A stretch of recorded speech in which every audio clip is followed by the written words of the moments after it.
World leaders gathered this week in the Canadian Rockies for the G7 summit, an opportunity for collaboration, coordination, and collective diplomacy. Yet one chair has very quickly been emptied.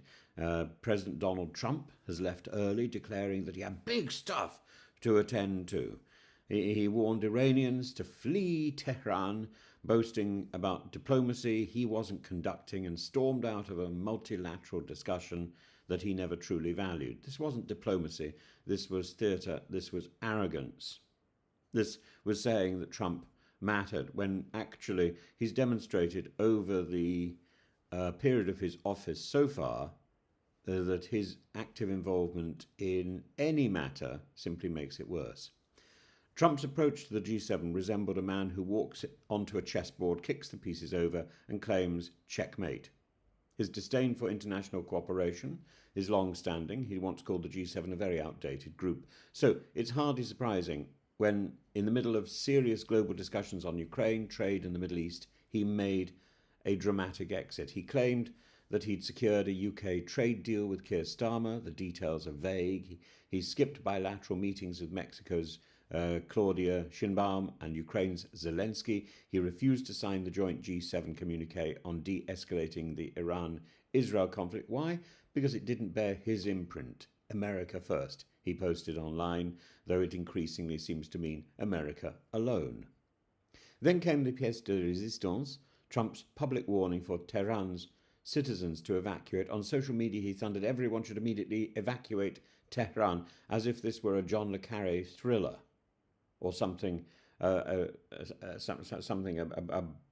blockbuster from the summer.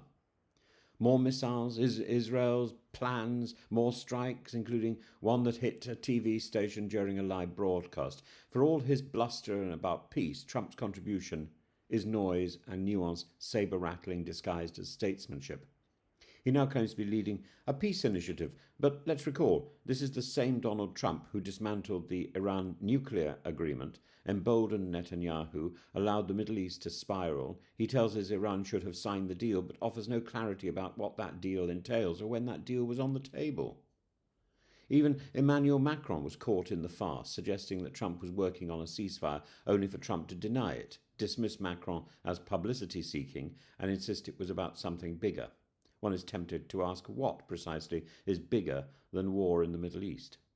Trump also avoided a scheduled meeting with Zelensky, conveniently missing a chance to reaffirm support for Ukraine. Instead, he lamented Russians' exclusion from the G7 and said, Putin speaks to me, he doesn't speak to anyone else. And that statement alone undermines any pretense of diplomatic impartiality. By praising Putin and refusing to endorse sanctions, Trump has effectively signalled to Russia that the door is open and to Ukraine that they're on their own.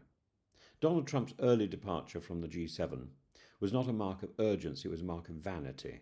He uses foreign policy not as a lever for peace, but as a stage for his own personal performance. It's a wig display. That's it. And if he's got to go quickly, he's old. He speaks in ultimata, not entreaties. He brandishes threats, not proposals.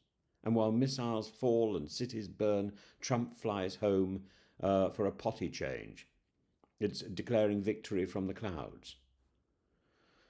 In the end, he's not the architect of diplomacy, he's the saboteur.